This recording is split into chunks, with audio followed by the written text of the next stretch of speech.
I'd just like to ask you a little bit about peace and security issues. So through the work of Paul and also scholars like Lina Ben Abdallah, we've covered a lot of Chinese training of military personnel in Africa over the years. But what I wasn't really aware of was the high levels of training in Latin America. So in the paper, you write, since the inauguration of the China-Latin America High-Level Defense Forum in 2015, China has provided more professional military education training slots for Latin American and Caribbean officers than the United States by a factor of 5 to 1 in some years. So I wasn't aware of the scale of this training. So I was wondering if you could tell us a little bit about that, like how the training differs from that offered to African officers, and then also why the United States isn't trying to kind of counter this or like massively increase the amount of training given to officers from the Latin American and Caribbean region. Well, let me answer your second question first. There's one thing about quantity and there's another thing about, quality. Of course, over the past several years, right, for several decades now, the U.S. has hosted mid-level, and senior level military leaders from across the world to receive professional military education in National Defense University, U.S. Army War College, Perry Center, and others. Last year, my boss, Brian Fonseca, over at FIU, and we actually wrote an article, Foreign Policy, about China's increased security and law enforcement cooperation in Latin America and the Caribbean. And if you just look at sort of the readouts in Chinese on their websites, you see some of it having to do with just, hey, this is Chinese culture, this is China's philosophy towards law enforcement or security. There are some cultural events included in that. But you also see a consistent focus on cybersecurity, a consistent focus on using various tools, think safe city, smart city surveillance tools in order to crack down on crime. And we are also seeing that play out not just in the law enforcement or security officials from Latin America and the Caribbean who go over to Beijing, but also those kinds of companies and organizations operating within Latin America and the Caribbean. Specifically, think of using Ecuador as another example.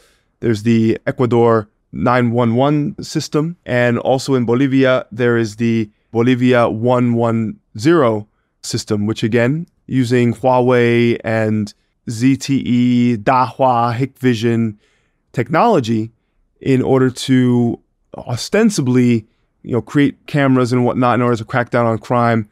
But of course, there's a very real concern that that kind of information gathered is being fed back to Beijing in one purpose or the other. So I think that there's probably some similarities there with what Paul is seeing in Africa as well. I think it's very similar. After the last major overhaul of the Chinese People's Liberation Army, which started when Xi Jinping took office, the officer academic training institutions, they've been consolidated and merged into 36 academies. And African and Latin American and Caribbean colleagues have access to almost all these institutions. Well, there are a few of them that do not recruit foreign students, right? Like the ones that are run by the artillery, the strategic forces. These are the forces that handle China's nuclear arsenal. But then all the others, you're talking Army Command College Nanjing, which is very popular with developing countries. You're talking the National Defense University in Beijing. You're talking the National Defense University of Technology. You're talking of the service academies of the Air Force, the Navy, and the Army. These are very, very popular. So yes, you see a similar dynamic. There are quite a number of safe city operations that African countries have implemented. In countries like Kenya, you have, security command centers that are linking all the police stations together. That is all Chinese technology. In Uganda, the government intranet was developed by Chinese companies. The other element that Leland talked about, which we're also seeing on the African continent, is police and law enforcement cooperation.